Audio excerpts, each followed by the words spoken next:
좋은 소식들로 넘어가도록 할게요. 일단은 첫 번째 소식으로는 이게 전파 인증에 대한 소식이 있습니다. 저희가 예전에도 잠깐 다뤘었는데 이 전파 인증이라는 것에 대해서 뭐 간단하게 설명을 드리면은 대부분 거의 모든 전자제품은 이제 나오기 전에 이제 이 전파 인증이라는 거 거쳐요. 왜냐하면 거의 모든 전자제품은 이제 이러나 저러나 이 특정 전파를 이제 배출하기 마련, 배출이라 그래야 됩니까? 뭐라 그래야 됩니까? 발산? 발산. 방출? 좋습니다. 그런 특정 전파를 방출하기 마련인데, 이 전파가 이제 사람들한테 해를 가하지 않는지, 이런 거를 보는 거예요. 그래서 이게 너무 심하다 그러면은 인증이 안 나오고 이런 식으로 진행이 되는데, 여태까지는 이제 그 전파 인증, 그러니까 이게 뭐, 적합성 인증 평가인가? 이게 있어요. 그래서 이제 이 제도를 통해서 이제 모든 제품이 이제 나오기 전에 이거를 거쳐야 되는데, 그래서 우리가 이제 늘 하는 그 한국에서 애플 제품이 한 달 정도 늦게 나오는 이유가 거의 늘 이 전파 인증 때문에 그랬었는데, 정부가 이거에 대한 정책을 바꾼다고 합니다.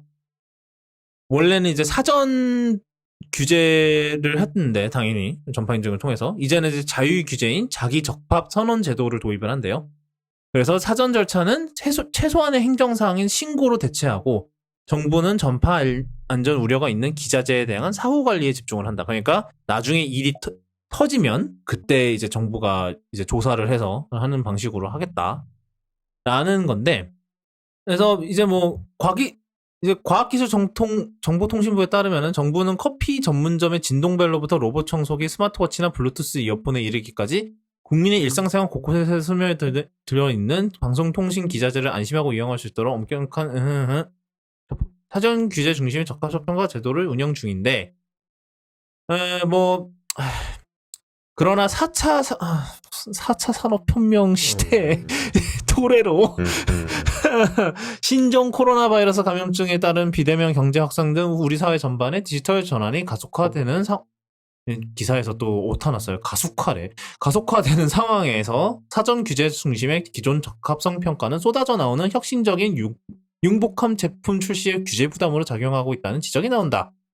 이에 정부는 기업이 자유롭게 신산업을 꽃피우고 국민들이 혁신의 혜택을 누릴 수 있도록 사전 규제가 아닌 사후 규제를 중심으로 과감히 전환하기 위해 방송통신 기자재 등의 적합성 평가 제도 개선 종합 계획을 수립했다.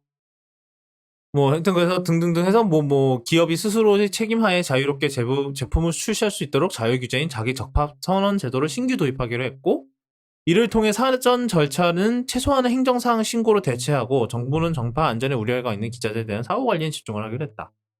그래서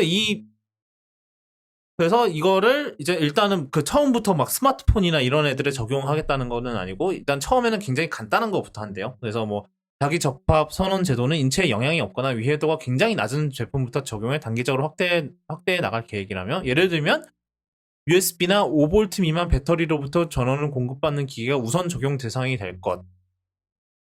그러니까 뭐 여기서 USB라는 거는 제 생각엔 USB 그 드라이브 얘기인 것 같아요. 아니면 케이블이거나. 그리고 5V 미만 배터리면은 뭐 그런 보조 리모컨 배터리 정도? 보조 배터리 5V 넘지 않아요? 안 넘나? 저전압이면 그럴 수 있지. 네, 뭐 아니면은 뭐 리모컨 하다못해 뭐 요즘 뭐 리튬이온 들어가는 리모컨들도 있고, 하다못해 뭐 AA 들어가는 리모컨들도 결국은 1.5V잖아요. 그러니까 뭐 그런 애들인 경우도 많고. 근데 웬만한 기기는 다 5V 미만이에요. 스마트폰도 이제 고속 충전하는 거 아니면 5V 미만일 텐데, 배터리는. 근데 전력 공급이니까 아이폰도 3.7V잖아요. 전력 그러니까, 공급 예. 자체는 또 애매합니다. 뭐 근데 일단은 예를 들면이었으니까. 근데 내 생각에 스마트폰은 바로 적용할 것 같진 않아요. 왜냐면은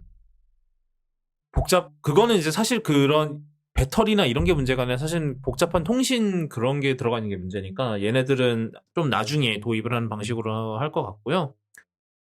일단은 근데 여기서 또 다른 흥미로운 소식은 해외 직구 제품의 경우 1인당 한 대 한해 판매 목적이 아닌 개인 사용 목적으로 해외 직구를 통해 적합성 평가를 면제받고 반입한 제품을 타인에게 판매할 경우 처벌 대상이 되었으나 적합성 평가 면제 취지와 소비자 선택권의 균형을 고려해 반입 이후 1년 이상 경과 시 개인 간 중고 거래를 허용하기로 했다. 이게 무슨 소리냐? 예를 들어서 제가 뭘 샀다고 할까요? 홈팟. 뭐 그래요. 홈팟을 샀어. 홈팟을 샀는데 옛날 같았으면 이제 우리나라에서 홈팟이 안 파니까 홈팟이다 아니면 애플 TV 뭐 하여튼 미국에서 한국에서 안 파니까 걔네들은 들여와야 되잖아요. 들여오면은 옛날에 그러니까 여태까지는 뭐 지금도 그렇고 1인당 일단 한 대만 들여올 수 있어요. 그러고 그 한 대를 들여오면은 그건 이제 본인한테 약간 귀속이 되는 개념이에요. 그래서 이거를 팔 수가 없어요. 미국에서 그러니까 이게 한국에서 팔 수가 없어요. 왜냐하면 이거는 이제 이 적합성 평가를 면제받은 거지 다른 사람한테 판매할 때는 이제 그 면제받은 게 없어지거든요. 그래서 인증을 다시 받든지 뭐 이래야 되는데 당연히 한 번 인증받는데 돈이 엄청 들어요.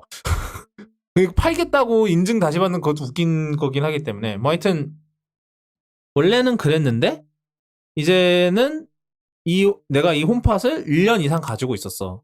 그러면은 팔 수 있게 되는 거죠.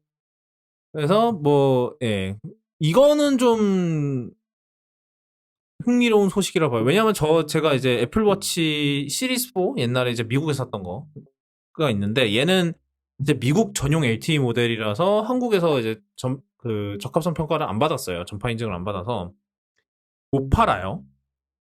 여태까지는. 근데 이제 이 법 개정으로 이제 팔 수 있는 근거가 열린 거죠. 중고 거래를 할 수 있는.